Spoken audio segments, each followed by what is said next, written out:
What's going on, everybody? Back rocking with your boy Sweet Science. You on the air. Subscribe to the channel. Beat the like button up. Make sure you hit the bell icon for all your post notifications. See the title of the video. I just been kind of like, well, I've been paying attention to the Jermall Charlo and Canelo Alvarez situation for a long time.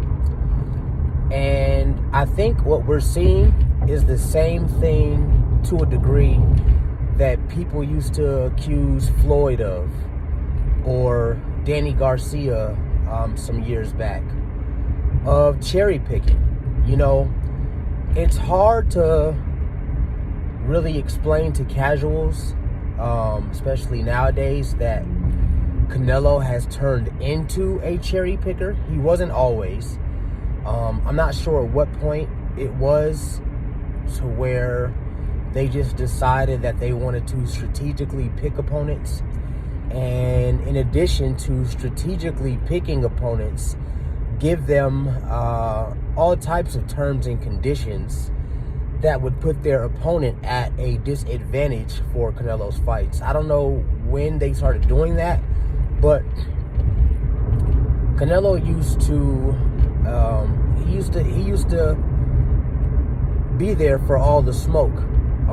I guess maybe around after the second Triple G fight is when it really was locked in that, you know, Canelo doesn't really intend on taking too many dangerous fights. You know, we haven't seen him in a dangerous fight for a long time. Anybody trying to argue that Rocky Fielding was a dangerous fight, you don't know shit about boxing. Rocky Fielding's a bum. Callum Smith, I mean, I'm not gonna go as far as calling him a bum, but, you know, Canelo fighting all the Calliums and Liams and Mr. and Mrs. Smiths of the UK.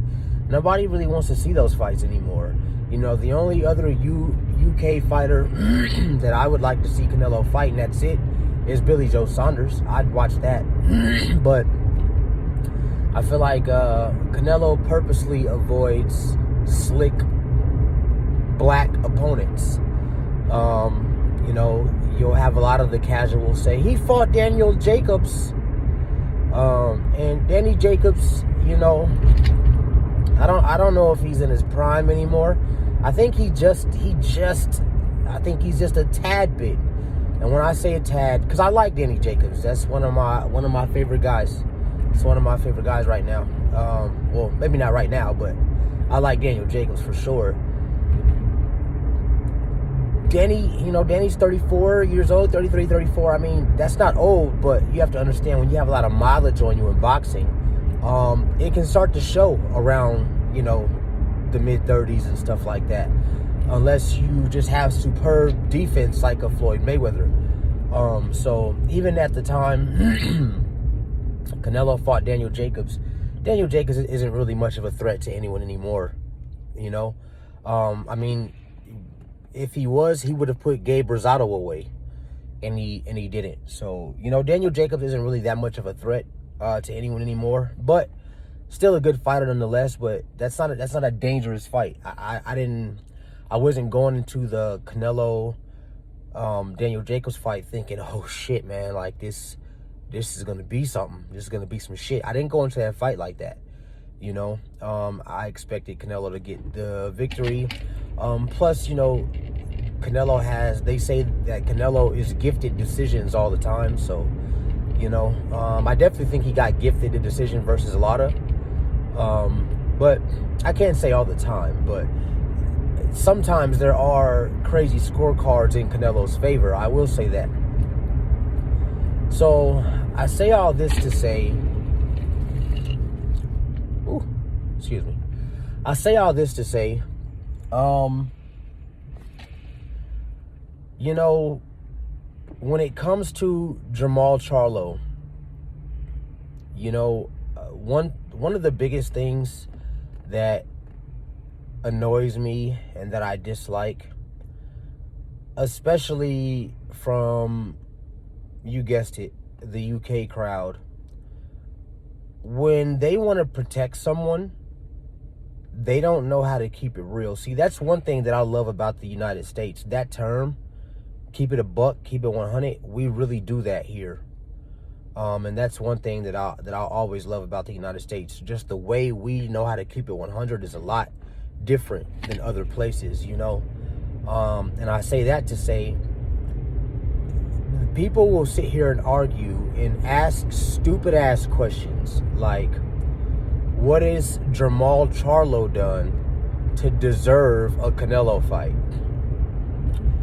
Yet Canelo will sit up here and fight your Rocky Fieldings, your way over the hill Kovalevs. Like, what has Jermall Charlo done? I don't know.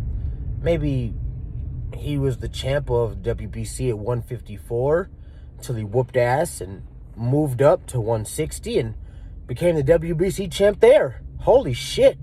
That's pretty goddamn good if you ask me. So, champ at 154, 160. Oh, not to mention, shit, he's undefeated. Forgot that too. So when people ask stupid ass questions like, what has Jermall Charlo done to deserve a fight with Canelo, that's just, you know, they probably don't know shit about boxing. They're probably someone who is into boxing off of emotion. But real boxing fans know how to combine the emotion and the logical sense when it comes to boxing. So another thing that they were trying to say for like fans who wouldn't know is that Canelo and his team sent Jermall Charlo a contract and he turned it down. And Jermall Charlo just came out and told you a few days ago or a week ago, however long it was, on his live that when did I ever get a contract from Canelo and his team? They never sent me a contract. And then he went on to say, you don't think I would take that fight? A guy that I've been calling out for years, and they send me a contract. He said, why would I not take that fight when that would be the biggest fight of my life? Me and my family would just shoot up. I'm going to get a good payday for that. Why would I not take that fight? So, I mean, y'all know that. Y'all haters who had the audacity to say he was sent a contract by Canelo's team. Y'all know that.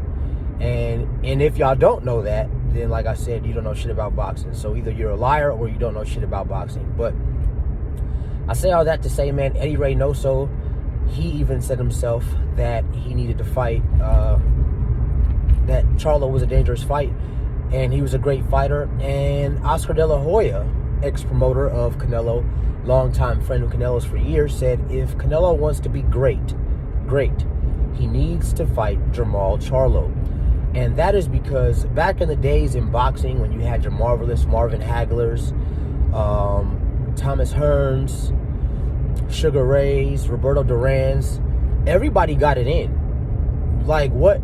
Like at that time in boxing, especially at welterweight, you know, what is ducking? Ain't nobody ducking no smoke, you know.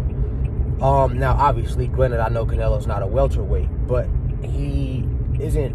It's not like he's 100 pounds away, you know. So yeah, man, I'm starting to think that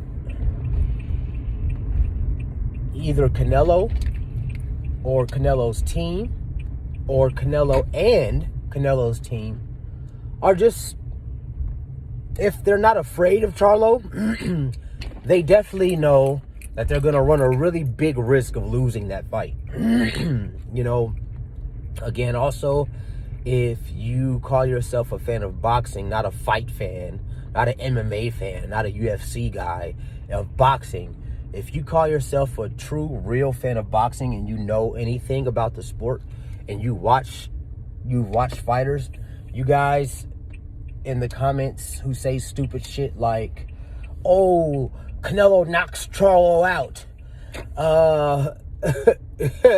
Canelo knocks Charlo out. Canelo washes Charlo in 6 rounds. Man,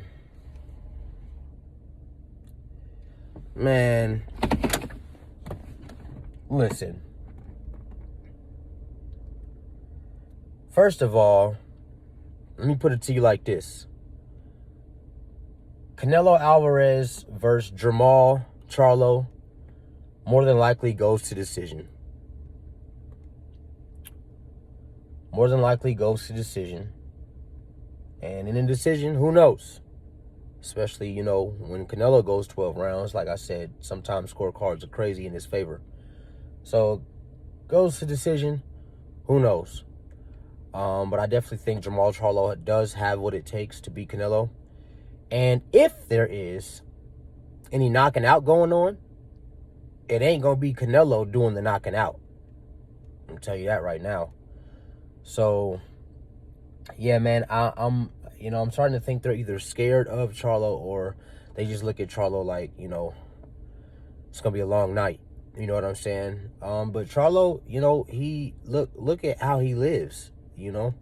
He stays in shape year-round. Looks like he's got all the money. Both of them, both of Charlos, got all the money they need. So, I mean, to be honest, they don't fucking need Canelo. They could continue doing their careers just like they're doing it, and they'll be just fine, you know? So, yeah, man. That was my thoughts on this whole Canelo-Charlo saga.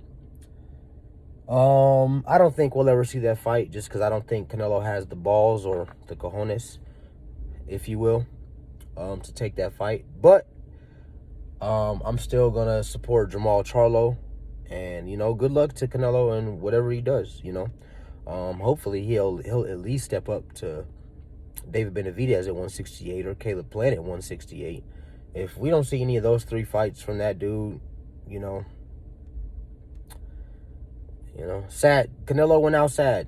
He, you know, it was looking promising for him, and then somewhere along the line, you know, it went from sugar to shit. But anyway, man, I just pulled up to the gym. I'm about to get it in. Subscribe to the channel. Beat the like button up. Make sure you hit the bell icon for all your post notifications, and I'm gone.